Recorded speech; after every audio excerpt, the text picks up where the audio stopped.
Don't forget to subscribe and like the video, and also turn on notifications, as well as follow me on Twitter. It's Mr. Yo-Yo YTT, and then follow me on Instagram. It's Mr. Yo-Yo YTS. Anyway, guys, hope you enjoy the video, and I will see you guys later.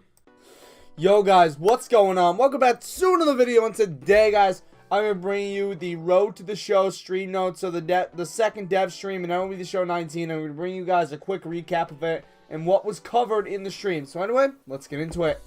Okay, guys, so the first thing we got here was new legends. So Cliff Lee was, well, it was not confirmed, but basically, it was last week they leaked Cliff Lee. So this week, we got the man, the myth, the legend, Andrew Jones. That's right, he will be in MLB The Show as an outfielder. And we also got a pitcher for the I believe the Washington Senators back 100 years ago. It is Walter Johnson. Now, Walter Johnson had a record of .417 and .279, a 2.17 ERA, and also 3,508 strikeouts. So he was incredible, and I'm definitely going to be definitely waiting to see him. Next, we got new Homerun Celebration. So the first celebration we got was watching the home run and throwing the bat to the left. The next one we got was, it was a behind the back throw, and then there was also a limbo as well, and he puts down the bat. Then the next one we had was basically the guy watched the home run and throws it to the side. Then we have probably one of my favorite ones, and what happened was, hits the home run, watches it, he does a strut, and then throws the bat back behind him. So that was an incredible one. We also got the guy spinning around and flipping the bat behind the back and watching the home run. Then the last one we got was cradling the bat like a baby and putting it down gently. So those are the new home run animations. Improve attributes and all that kind of stuff. Then the archetypes that you choose would influence your training and what you choose to work on. So that's really, really cool. Like, for example, if you have like a skill in the green, then, like, let's say your power was major, which is in the green. Essentially, your power will be better than if you choose, like, speed or something like that. You know, something that isn't really your strength, more like a weakness. So that's very cool. Next, this year, they did add more dialogue choices with your teammates. And they also added some personality traits and new challenges. There are two new types of challenges, dynamic and cap challenges. Dynamic happens at, like, an at-bat or something like that. Then cap challenges increase your cap, essentially, for your player, your Road to the Show player. And then they finally introduced that you could bring your save file for MLB The Show 18 into 19 and continue your progress. I really like that. It was good. I like the archetypes. They were good. Next, we're going to talk about the bedroom, which is essentially what you get to start off the game. So, essentially, they made a lot of realistic upgrades. For example, this flag that you choose or the country that you're from is going to be a flag shown above your bed. Also, when you choose your position, it's going to be a little computer screen with the blueprint, which I like. Next, you're going to have your jersey over a hamper, and you're going to edit your name and your number and all that, which I thought was pretty cool. Also, it does change when you input something as well as the number. There is a glove on the desk, and when you pick, like, let's say you went from right to left-handed, then you'll have a right to left-handed glove, and it will switch over, which is nice. Then also when you pick either batting right, left, or switch, what will happen is if it's batting right or left, the bobblehead will change the bat hand, and then if it's a switch hitter, the bat will essentially be in both of the bobblehead's hands, which I thought was really awesome. And then there was a couple ones. There was an archetype, Pure Power, which has strengths and weaknesses, as well as it affects your training. And there was a new archetype introduced this year for hitters. It's called an Anomaly, which is essentially like Ken Griffey Jr. or Jose Ramirez. It basically, you're good at power and you're also really fast. And then there's also 4 new personalities you could choose. There's either Lightning Rod, Maverick, Captain, or Heart and Soul. And the shelf basically changes with your selection. So when you select, let's say, Captain, there will be like a picture of your team. And then let's say you select Maverick, there might be something that's on the shelf, which I thought was really cool. And then there's also a randomizer.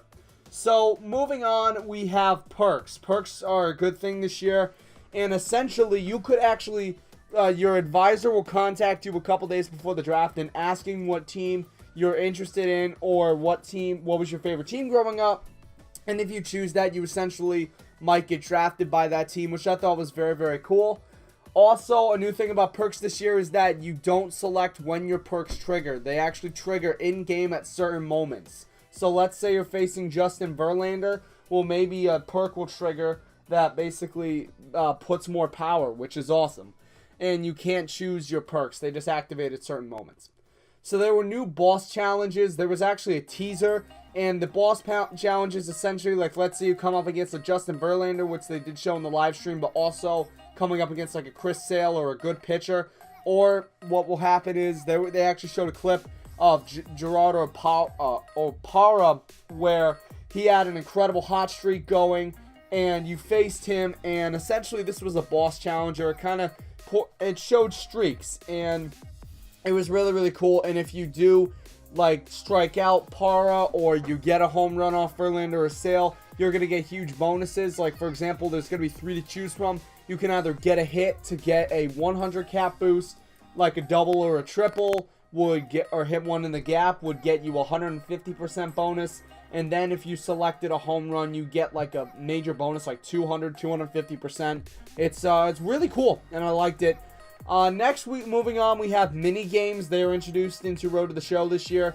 Minigames essentially will be in training. So when you select something, like let's say you're going in the batting cage and you want to increase your plate vision, well, there will be an icon that has a game controller, and that means a mini game is possible. You click on it, and then you'll go on your phone and essentially play a mini game. And once you're done, based on your score, your attributes will increase. And I felt that's really, really nice this year. Now, a couple of the mini games they did show were, there was a PCI game for hand-eye coordination. There was also bench press to increase strength, where basically you had to, it's like in 2K, you had to mash the R1 and L1 to move the weight up and down. Then there was also a ladder one, where essentially you'd be running, and you'd be like selecting buttons. Like, let's say an indicator is X, you'd select X and you'd move on to the next button.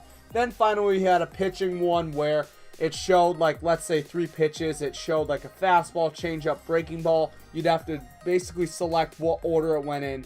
And I thought that was good as well. I like the mini games. They definitely could help. This is one of my favorite parts of the stream. It was the Diamond Flashback. So they revealed 4 of the flashbacks. The first flashback is going to be an 87 overall, 1991 breakout, Frank Thomas. Now, I'm expecting this card to have a lot of power, and this should be a pretty good card. He'll be the White Sox Diamond Flashback. And by the way, guys, the attribute cap is still, or the rating cap is still 85 to 99 for diamonds, which I'm not a fan of, but you know what, whatever. And then, at least, if we don't get Immortals this year, I'm happy. Next, we had a Tom Seaver 1969 breakout. He was an 89 overall. I expect this card to have a lot of control and break and good per 9s. I'm really expecting that because Tom Seaver is not a velocity guy. He's more about break and control, so definitely expect that. And then also, pitchers will be better than position players. Next card we had is Roy Oswalt. He had his rookie year in 2001, he had an 89 overall card.